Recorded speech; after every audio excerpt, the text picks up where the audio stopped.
Let's go back now. We can hear from Murtala Mohammed from the PPP. They're also answering or giving their own testimony on this.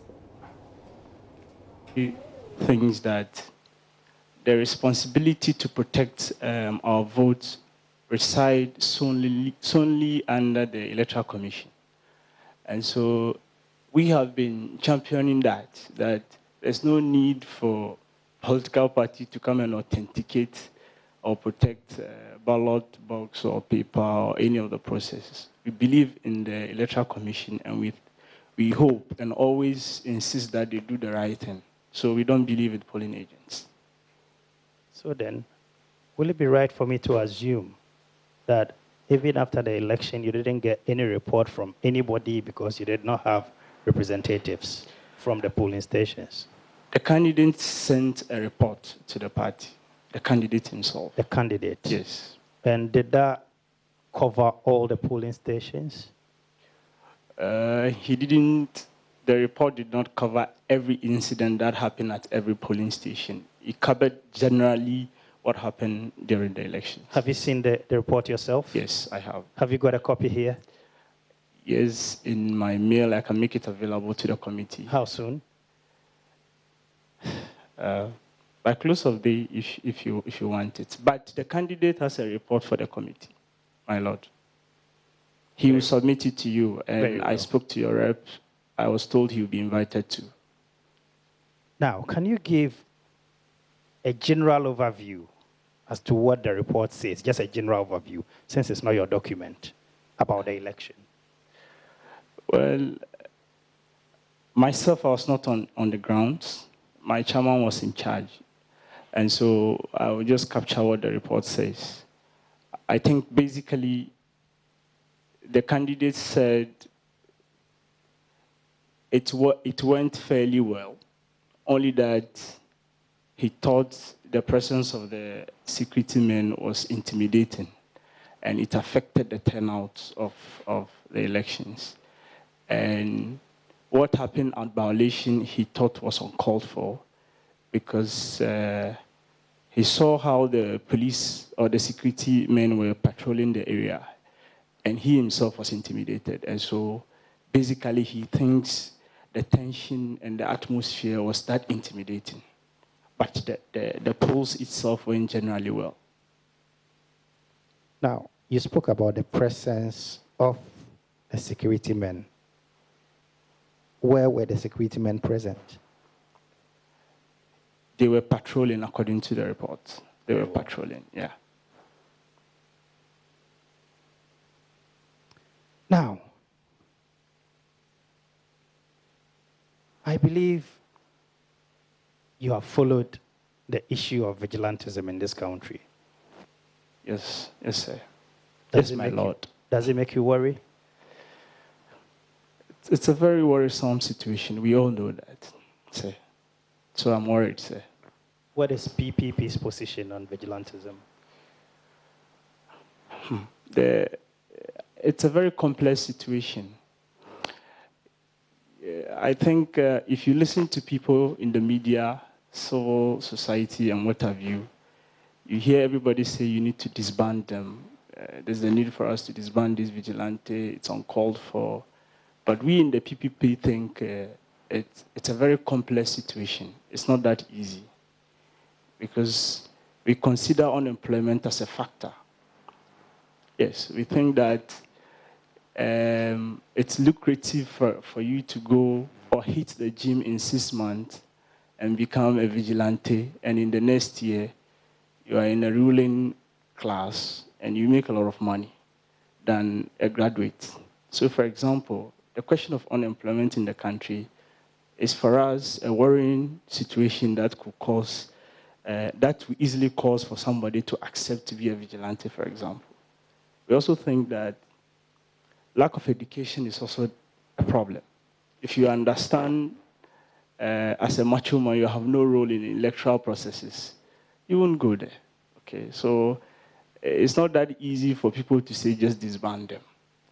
You see, when you say disband them, it equally means ban NDC and NPP. The reason is that it creates them. they fund them, they benefit from it. So if you say disband them, it's like saying cut the fruits. Meanwhile, there is a tree, there's a stem, there's a root standing there.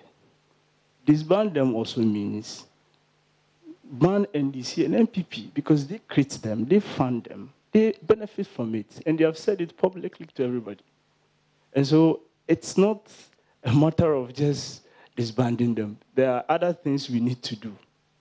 I also think that Article 21 makes it a little bit difficult. I remember at IPAC when I raised this issue, one of the honorable members drew my attention to Article 21 that says everybody has the right to associate and belong to any group of whatever he wants to belong to. And so it's not that easy. I don't know if you ask about the causes. There are a lot of reasons why this thing is going on, apart from the remote ones I've given you about unemployment, lack of education. Yes, and you the can fact go ahead with the causes, because that was going to be my next question. Okay. As a party in opposition, what do you think We think the causes are? We think, first of all, it's mistrust and suspicion, number one. Number two, we think it's the winner-takes-all attitude. No, winner-takes-all system that we have. Now, you have a police force that these two political parties have managed. And anytime they are in opposition, they assume naturally that the current government is up there to do them. And so naturally, they protect themselves.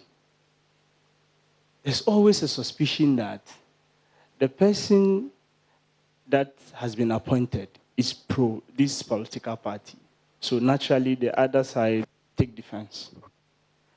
And if you monitor, every time there is a change of government, there is police, I don't know if I should call it reshuffle.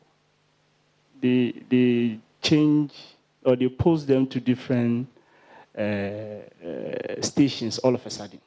So it's clear in people's mind that indeed this change means that a new government is in power, and that there's a change of direction. That's why these changes happen. I know we have a lot of examples. I don't want to go in. And again, what brings this mistrust also in the system is appointment of Electoral Commission. There are people who think the police should not be appointed by the president. I don't think that way, because you see, it is security. But the institution that will get the president elected should not be appointed by the president. We think there should be a different way of appointment. If that happens, it will give trust, it will bring back trust in the system. Because when you go to IPAC, clearly you can see that, for example, in 2016, when we go to IPAC meeting, you see the other side opposing everything the EC brings on board, something that really must not call for opposition, but you see them opposing it. Currently, as I speak to you, that's what is happening. I can give you a typical example. Ayawaso West Wagon election was scheduled for 31st of February. You know, there was a postponement. We all agree as a political party to postpone it. In fact, I was the one who raised the question that this has legal implications. So therefore, have they arranged to battle this case when somebody raises it in court? And they assured us, yes. They made all of us to sign to the postponement. After the elections, the opposition party raised the issue at IPAC and clearly want to chastise the EC for postponing the election. Meanwhile, we all agree and sign for it. So it's clear that when you are the president to appoint, the other opposition party naturally will fight the person. Change it. If you change the process such that it's not the president that is appointing it, and there is a broader consultation, we all agreed for the person to be there. we'll go for experienced person, somebody who can help us do it.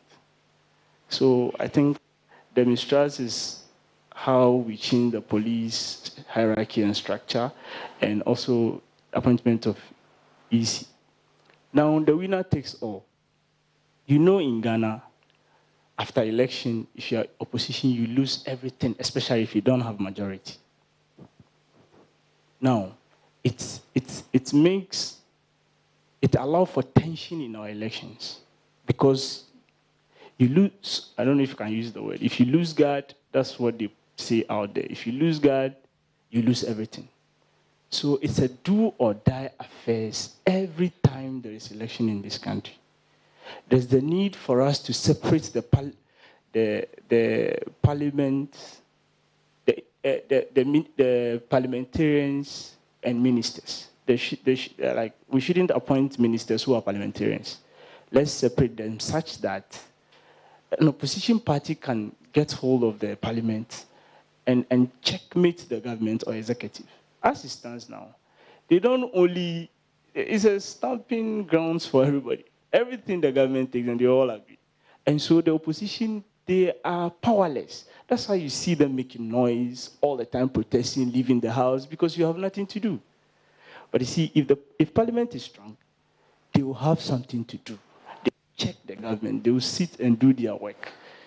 Once you're not in government, even if you're in government, you do due diligence and get things done. But this is the case where every parliamentarian wants to catch the president's eye and become a minister. So rubber stamp. You lose the election, you lose everything. You win the election, you win everything. The president has the power to appoint everybody, including CEOs of organizations that don't have employees, about 20 or 15. The judiciary itself must be seen to be independent too. If we can get this separation of powers working and losing the powers of president a little, where oppositions can have room to operate, and it means that people will not take elections as do or die. They know that at least after election there's life. But we'll see how politicians become from grass to grass after elections. Nobody wants that. They want to continue perpetuating whatever gains they are getting. So I think if you look at the causes, this is what we think are the causes. Yeah. Very well. Mr. Murtala. Say, my lord. The picture you have painted, you think we can do away with vigilantism in our country? Yes. It's not easy, like I said. It's a complex situation. You need to do a lot of things. The free education we keep talking about, if you can do that for 18 years, you know that you have more than 80% literacy rate in your country. After 18 years, you know, if you start today, after 18 years, you know everybody in your country, all things being equal, 18 years down, 80 or 90% are literate. And we are talking about to the level of secondary school. They can read and write. They will know that this thing is not something I must engage myself in. Okay, if you check the unemployment situation too, if I'm working, I won't hit the gym just to become a vigilante. Okay, so that one too can solve it. But then how do we deal with this question of mistrust? I told you that the appointment of EC, we need to check it. I told you that after every election, the way we move officers is difficult. You know, it sends a wrong signal. It's clear that somebody wants to be in command, so they move them like chess, you know, so that they can gain the power they want. If you do that, the society knows that, they have started again. The police must act professionally. But like I'm saying, if you don't allow them, they cannot. I don't know, this operation that people keep talking as though it's a police operation. It's unfortunate. It's a political operation. You know, you keep blaming the police. I mean, they are the receiving end, but we know it's a political operation. It's not a secret one. And I'm saying leadership matters. In my party, you cannot form a vigilante. In my party, you cannot use foul words as executive. When you do, you'll be queried. Let me ask you this. So leadership matters. Let me ask you this direct question. What are the vigilante groupings doing that our police force is not? They offer trust to the politicians. That's all. Once the person is opposition, he doesn't trust police. He just sees the police as an extension of the political party. Is that the case with PPP? No, we welcome them, they know. Like I'm saying, I'm just telling you that this fault we keep heaping on the police. It's not a police thing. It's the political elites that are causing this problem. It's a political operation that is fueled by vengeance. If you are Telensi, you understand why somebody must be beaten today. If you are Tamenfiwes, that I went, you understand why today somebody must be beaten. You know, I don't want to go into the detail, but we saw what happened. According to the report, for example, in Telensi, my director of operation, who is equivalent to a national organizer, said it was Afghanistan. In his own words, I'm quoting him, it was Afghanistan. It was a war zone. So when you witness Talensi, you witness Amenfi West, you know why this can easily happen. The only problem is that this is Accra. The only problem is that today WhatsApp is everywhere. Otherwise, it's a political operation. The security people, they are just being used. Now, by political operation, which operation are you referring to? What happened in Ayawaso is not something the police will professionally go and do. So for you, you want to put on record that as far as PPP is concerned, or you, choose one.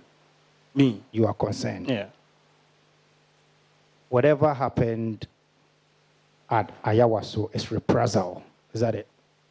It's what? Reprisal. Yes, yes. I think so. I think so.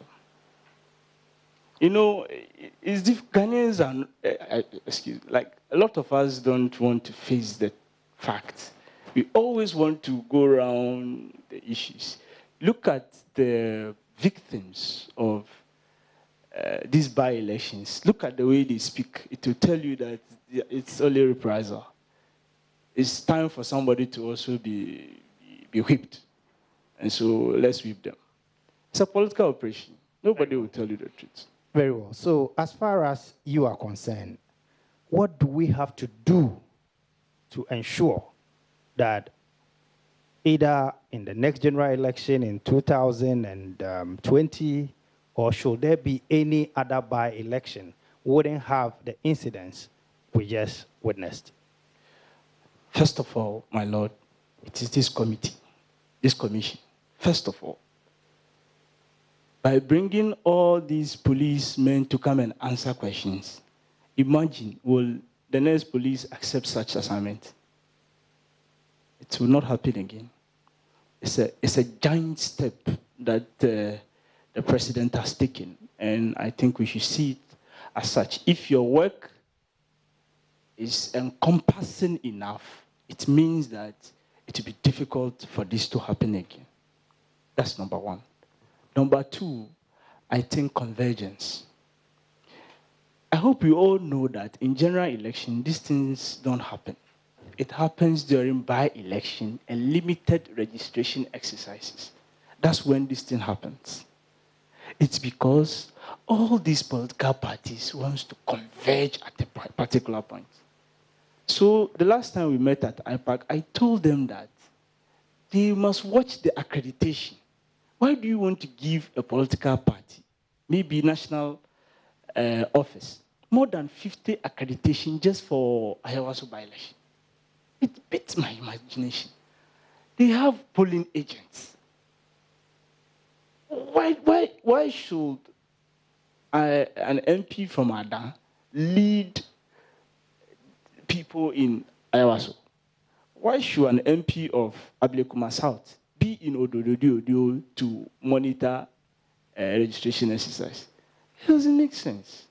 Now, it is the EC that elect us. They have our names, national officers. You just do accreditation for national officers. The constituency people will monitor their elections. You and I must sit in our comfort and monitor the elections. There's no need for everybody to. What are we coming to do? Our process, the electoral process is the most transparent one. I always ask people to tell me how somebody can rig these elections. Every day you will see them, you don't know. You didn't hear what happened at this. You just don't get any concrete evidence that somebody can rig our elections.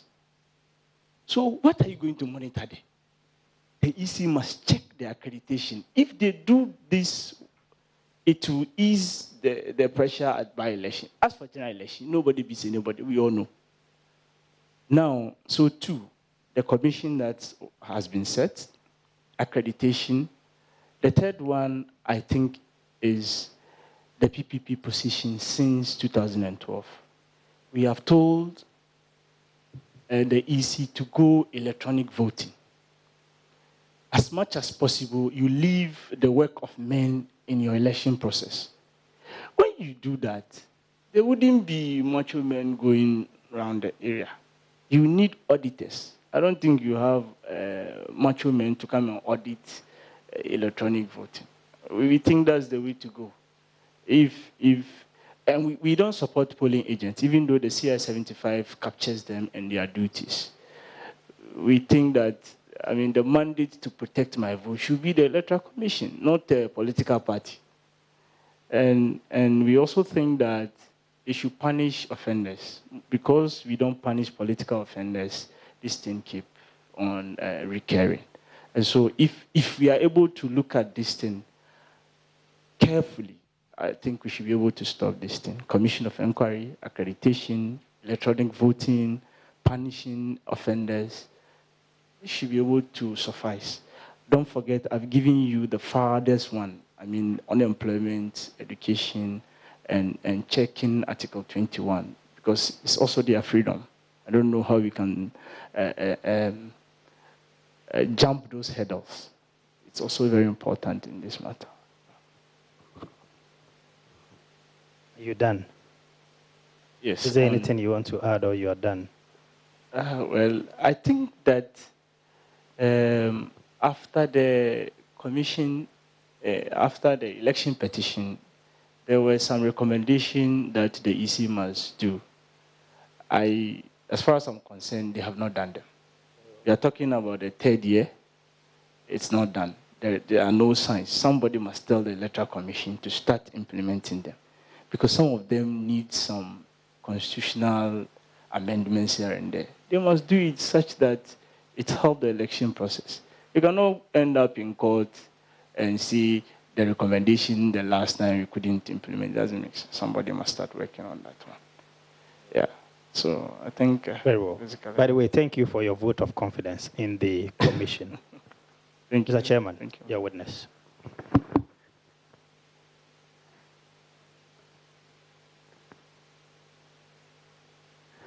Mr. Murtala Mohammed, thank you for your testimony. Yes, my Lord. You have given us your opinion on the causes of electoral violence, the problem of the vigilantes. You've also spoken about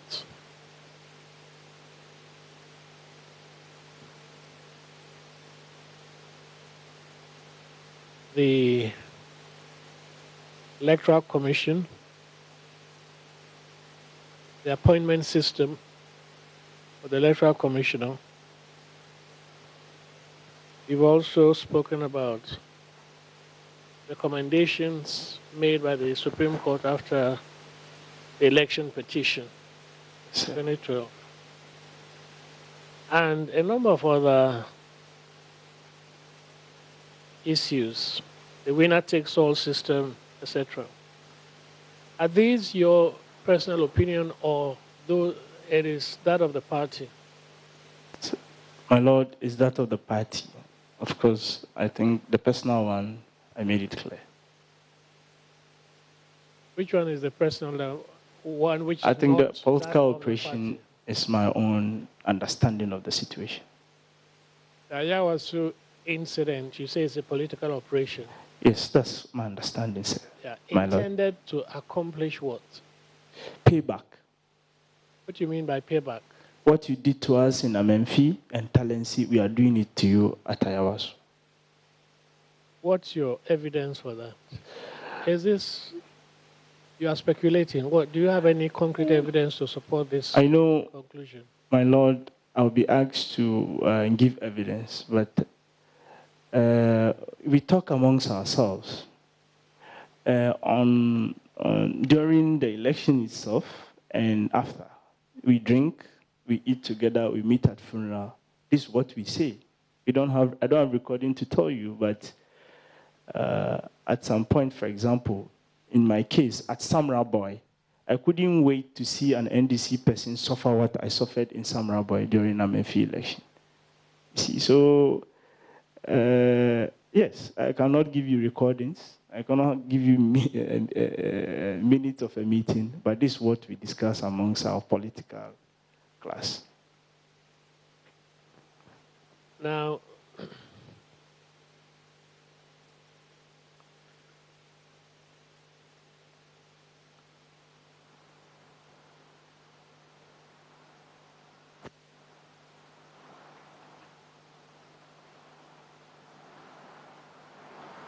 you also stated that because the president appoints the electoral commissioner, you think that's a problem because the electoral commissioner would act in support of the president who appoints him or her? No, I don't think so at all, my Lord. It's just that it's the reason deter why the major opposition behave the way they behave. Like I told you, I don't think the process of our election, there will be any electoral commissioner that can rig for one. But the point is the fact that the president appoints the person, there's a whole propaganda machine that must see everything wrong that the commissioner is doing or is going to do. And it's a political trick that the opposition employ in this country.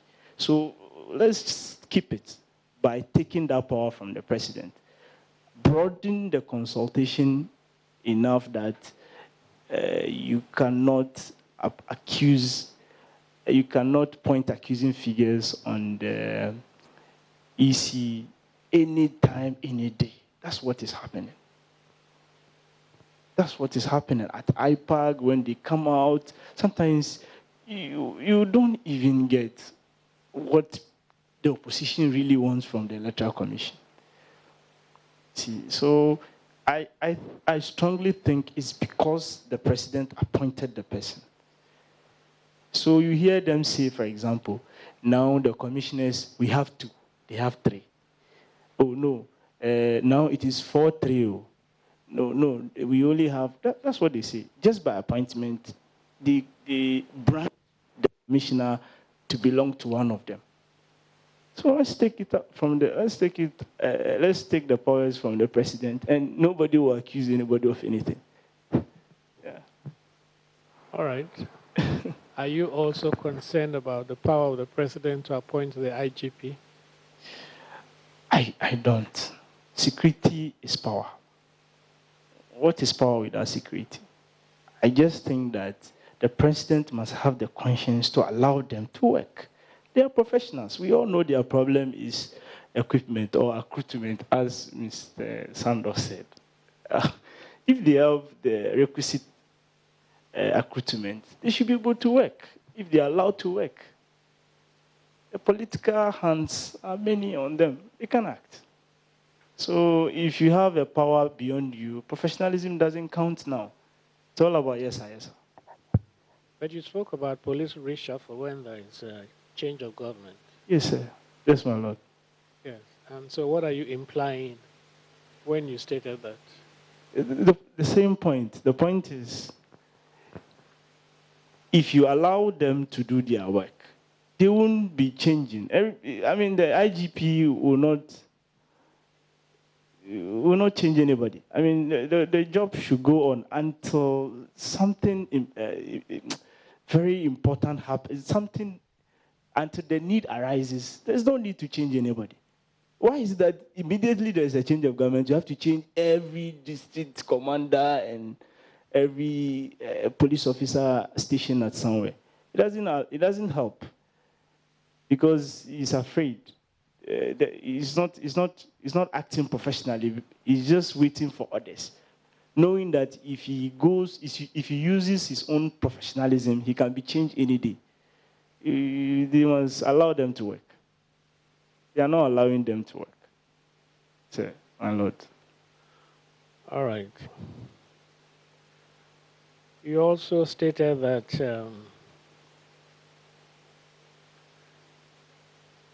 our politics has become a do and die affair. Yes, my lord. Because the political party that wins the election, yes, my lord, has excessive powers of appointment. Yes, my lord. And other benefits. Yes, my lord. And what's your party's recommendation to change the winner-takes-all system? My lord, we recommended that, first of all, there should be election of MMDCs, which I think is in process. So that's I think, is taken care of. We recommended that the ministers should not come from parliament. The executive should be totally different from parliamentarians. When you do that, your powers, the powers are distributed.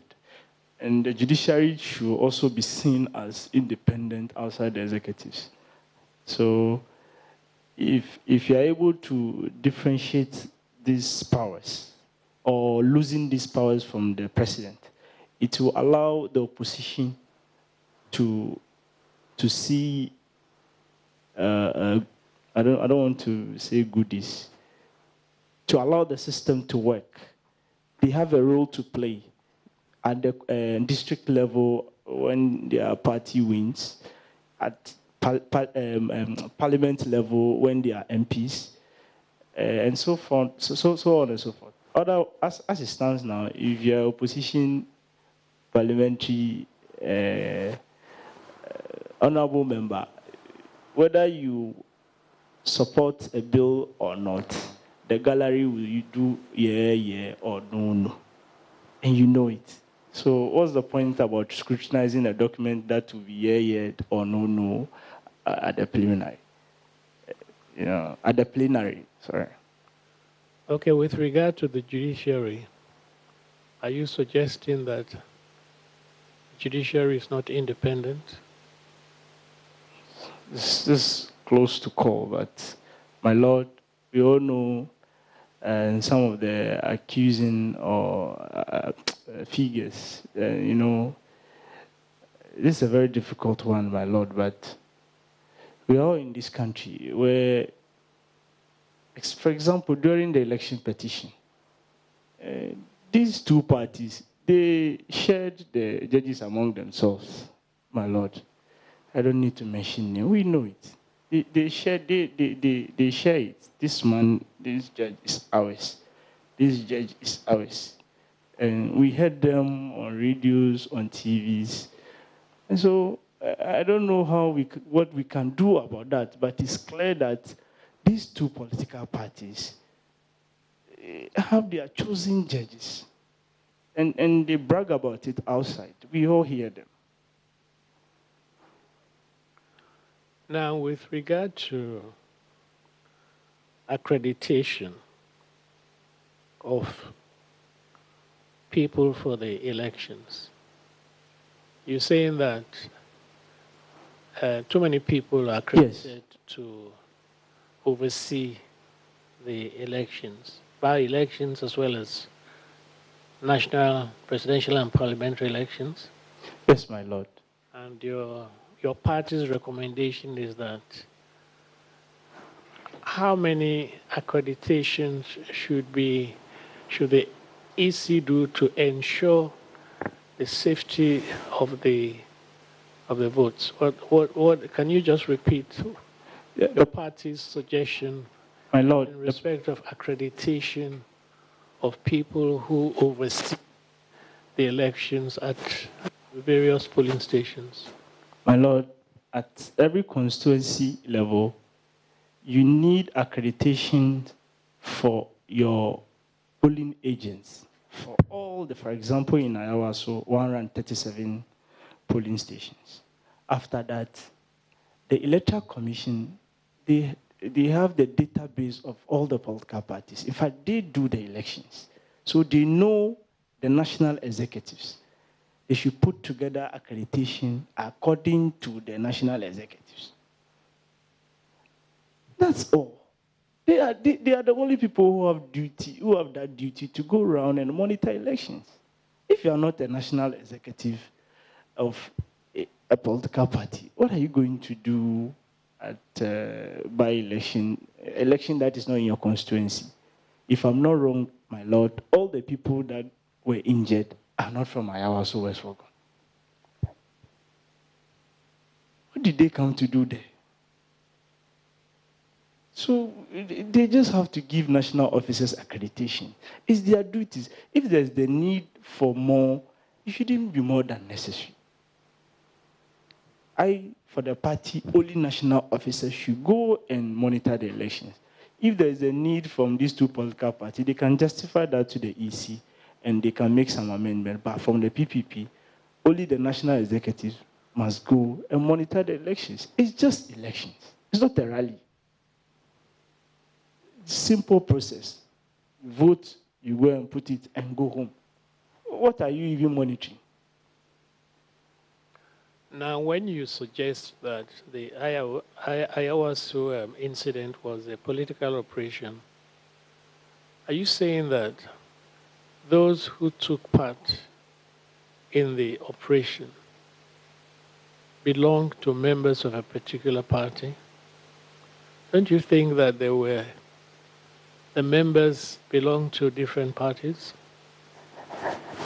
My lord, those beating or those defending, those doing the beating, my lord.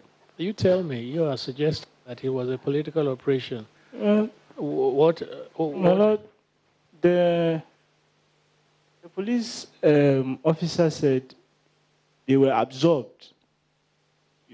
And he said, oh, they were employed. Whatever word you use, they have been absorbed.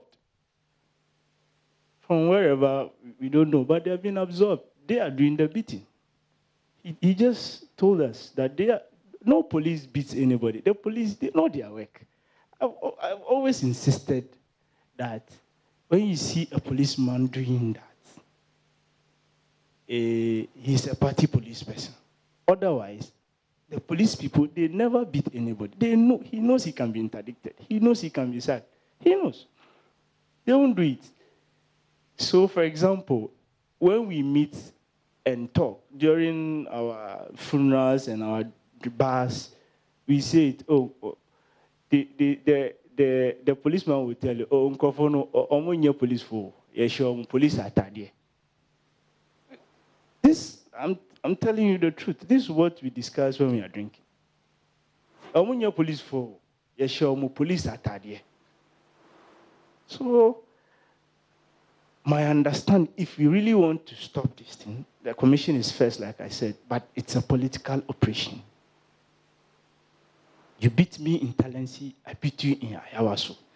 You want to disband vigilante, you ban NDC MPP. Otherwise, I've given the 4 steps. I think that can cure it. Okay, lastly, the people you call vigilantes, are you saying that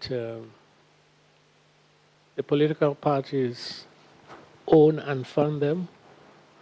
So they said it, my lord, they said it to us, I mean the political party themselves. Yesterday, as at yesterday, the deputy general secretary of one of the political parties said they are going to put together a vigilante group. The IGP called on Friday, I think on Thursday, that there's a need for the political party to disband vigilante groups.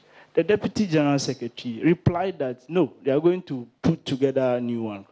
So the point is, they create it, they fund it, and they benefit from it. Thank you. Yes, my lord.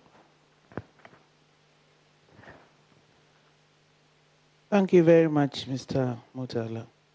Thank you, man. Thank you, man. You talked about how complex the problem is, and if we can't throw our hands up in despair, then we must do something.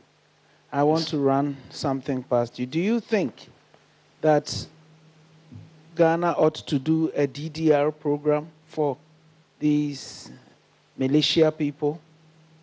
You know what a DDR program is? Disarmament, demobilization, and reintegration. Some will even add another R, rehabilitation. But I think we should. Post-conflict countries always have DDR to integrate the various fighting groups. I agree. In fact, I agree with the double R. The rehabilitation will help because they may end up in contract killing, armed robbing, and other things. So the rehabilitation will help too. So we should apply ourselves in the direction of finding a way to rehabilitate these people. Yes, ma'am. You talked about the police and that they should be allowed to work. Yes, ma'am. But while I agree with the general sentiment, don't you think we ought to hold the police a bit more accountable also? They have taken jobs that require that they stand up to politicians. And if they don't, should we just excuse them and say, well, it's the politician's fault? Shouldn't they be held accountable for their inability to stand up to politicians? Mom, you are right. I mean, we should hold them accountable. But if you really want to solve the problem, we should hold the politicians accountable. They will work because, you see, if the politician can discipline the police head to get things done, the IGP will make sure things are done. But if the IGP is going to get things done and turn around to be fired, he won't do it. Economics is first. Nobody goes to the church without eating. You need to eat before you pray. You need to eat before you go to the battlefield. So, economics first. They are thinking about themselves and their families. It's not as if they don't know what to do. They know. But if he is going to do it and end up in the house, he'd rather not do it. The president should set a good example in this. If he's able to do it, no president after him can come and take us back. So, even though I agree, in fact, I don't even argue with people who accuse the police. I don't. However, I believe as a politician, the buck stops with us. I cannot work and I'm sacked. I can't do that. It's food first, madam. I appreciate the realism and the candid expression.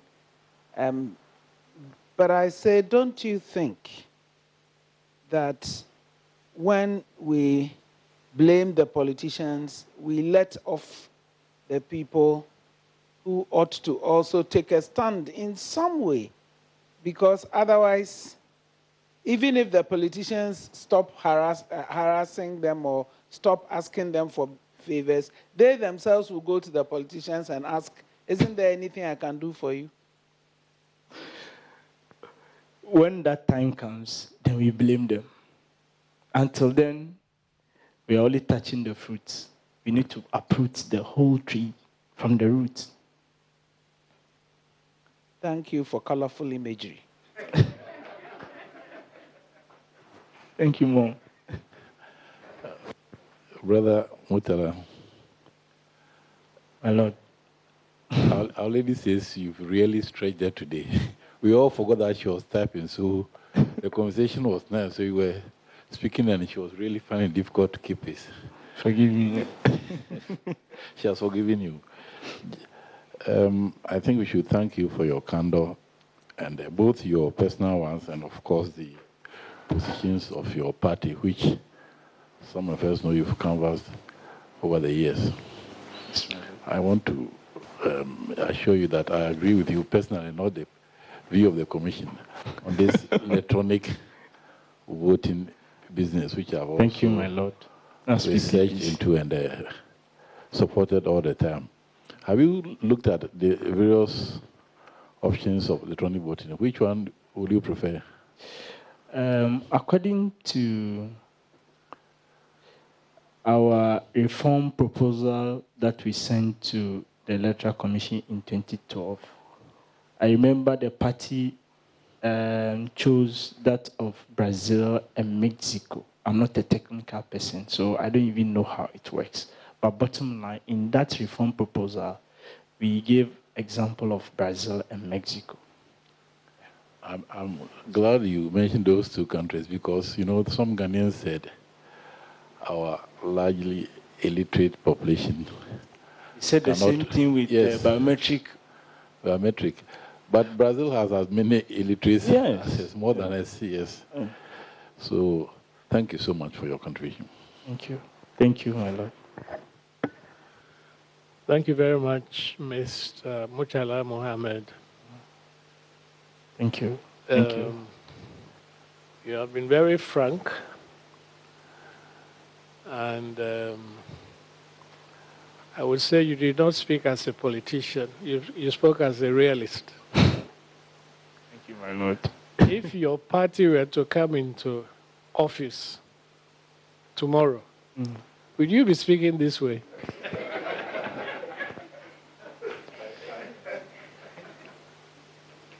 Answer that also candidly. I, Murtala Mohammed, if we don't, I will resign. I don't know for the rest. I'm speaking for myself. I'll resign. There's no point in continuing what is going on. There's no point. All right, thank you very much. Thank you, my Lord. Thank you for the opportunity. The PPP is grateful.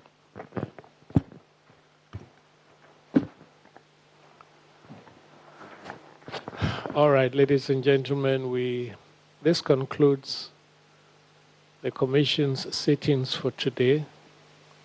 We would adjourn and resume sitting tomorrow. So that is the commission there, the Emil Short Commission. Earlier we saw the Chief Superintendent Isaac Asante, the Airport Divisional Commander, giving his testimony, after which Murtala Mohammed, who is representing the PPP political party, has also just given his testimony. In fact, he has a lot of opinions to share on what happened earlier. As far as he's concerned, whatever happened at the Ayawaso West Wagon by-election was a political operation, and he's talking about the winner takes all attitude, or the winner takes all a system, which of course the PPP has talked about a lot.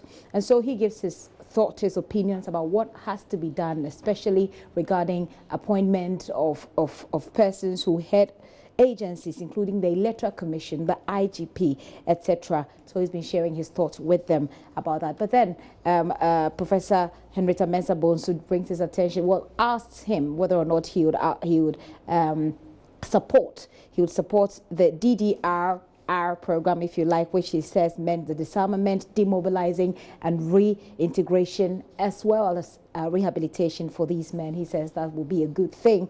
And of course, the IGP, former IGP, not so many questions for him, by the way, but a lot of his thought about what vigilantism is all about in this country. He says that banning vigilantism means banning the NPP and the NDC, because the NPP and the NDC, he says, they create these vigilante groups. They create them, they fund them, they support them. So banning them means banning the NPP and the NDC. How that is possible, you and I can best answer that ourselves. He also speaks about how Parliament has become a rubber stamp as long as you have the majority there as a president or as a government, which is what's happening at the moment. The NPP, of course, has a majority in Parliament. He believes that that creates room for rubber stamping any decision at all that the executive takes. He's saying that the opposition, and that's the position of the PPP, that opposition parties must have room to operate,